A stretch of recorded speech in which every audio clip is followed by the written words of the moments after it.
तो guys last video में हमने समझा था कि what is linear regression and how we can use the linear regression. So today we are going to see another machine learning model, that is logistic regression. अब सबसे पहले ये समझते हैं कि what is logistic regression. So again it is also a supervised machine learning algorithm. Supervised मतलब क्या है, लास्ट टाइम भी हमने समझा था, it needs classified data. Second thing, that this logistic regression is used to predict whether a certain object belongs to a class or not. अब इसका मतलब क्या है, अगर एक एग्जांपल के थ्रू समझे तो एक बहुत फेमस डेटा सेट है, that is Titanic data set. अगर आप कैगल पे जाओगे तो you can easily find this Titanic data set.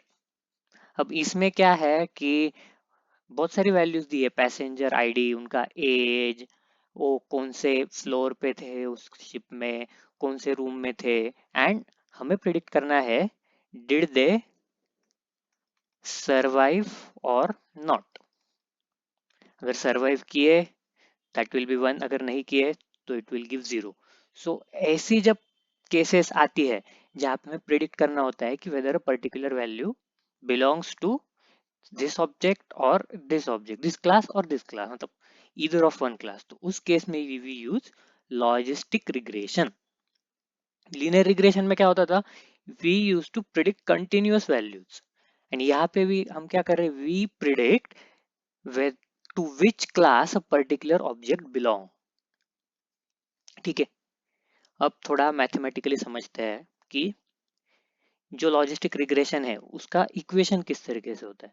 उसका इक्वेशन में कुछ इस तरीके से लिख सकता हूँ कि sigma is equal to 1 upon 1 plus e to the power minus z. इसमें ये जो z है इसकी वैल्यू हम कुछ भी दे, कितनी भी बड़ी वैल्यू दे, कितनी भी छोटी वैल्यू दे, this whole will always lie between, मतलब this sigma will always lie between 0 and 1. इसके बीच में ही हमेशा इसकी वैल्यू आएगी. एंड इस तरीके से by getting value of this sigma we predict whether a particular object belongs to either of the classes. अब इसका ग्राफ जो होता है वो कुछ इस तरीके से बनता है. Let us say this is a part of a graph, okay, and sigmoid function जो होता है वो कुछ इस तरीके से बनता है. okay, let me draw it more clearly. कुछ इस तरीके से, यहाँ पे थोड़ा नीचे आएगा ये, this is 0 and this is 1. तो यहाँ पे आप x की वैल्यू कुछ भी दो, y will always lie between 0 and 1. 0 to 1 के बीच में ही लाई करेगा y. ठीक है, नाउ लेट अस सी कि ये मॉडल अब हमने ट्रेन कर लिया. अब how we will evaluate the performance of our model. तो वो किस तरीके से करते हैं, उसके लिए we need to know evaluation matrix. Evaluation matrix. अब इसमें तीन चार चीजें आती है. First, you should know accuracy. Accuracy defines itself कि कितना परसेंट करेक्ट वैल्यूज हमने प्रिडिक्ट की. Second, we have precision. अब प्रिसीजन क्या होता है कि हमने लेटर से कुछ वैल्यूज प्रिडिक्ट की, जो हमारी प्रिडिक्टेड वैल्यूज है वो उसमें से कितनी ऐसी वैल्यूज है जो हमारी एक्चुअल वैल्यूज के साथ मैच करती है, that is precision. Third, third we have recall. Recall is basically इसके अपोजिट, जो हमारी एक्चुअल वैल्यूज थी उसमें से कितनी वैल्यूज प्रिडिक्टेड के साथ मैच करती है, that is recall. Then we have many other things like F1 score. Then one thing that you should know is confusion matrix. अब कंफ्यूजन मैट्रिक्स क्या होता है, तो it is very important to know. Confusion matrix कुछ इस तरीके से होता है, ठीक है।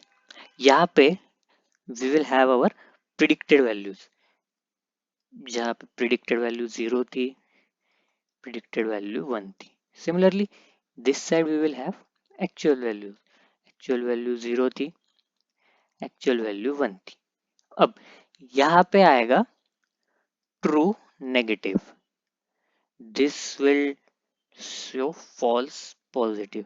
सिमिलरली यहाँ पे क्या आएगा, फॉल्स नेगेटिव, एंड यहाँ पे आएगा ट्रू पॉजिटिव।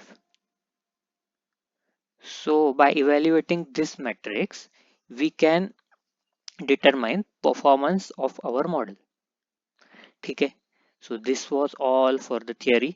अगर आपको प्रैक्टिस करनी है तो I will tell you some of the data sets that you can use. But before that, to implement or to import this model, logistic regression, in your code, you should run from, अगर आपको लगता है तो ये जो एक library है scaler dot linear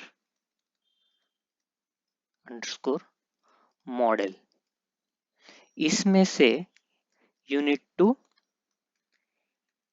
import, what you need to import, logistic regression, simply logistic regression. And this, once you have this logistic regression imported, then you can use it to train the model, and then you can get this matrix. And once your model is finely tuned, it's ready, then you can give your test data and predict the values. So you can try this on the Titanic data set. Then there is one diabetes data set on Kaggle. So you can try all these data sets. And if you have any doubts in this lecture, let me know in the comments, and please subscribe. I will be bringing more such informative lectures about machine learning. Thank you.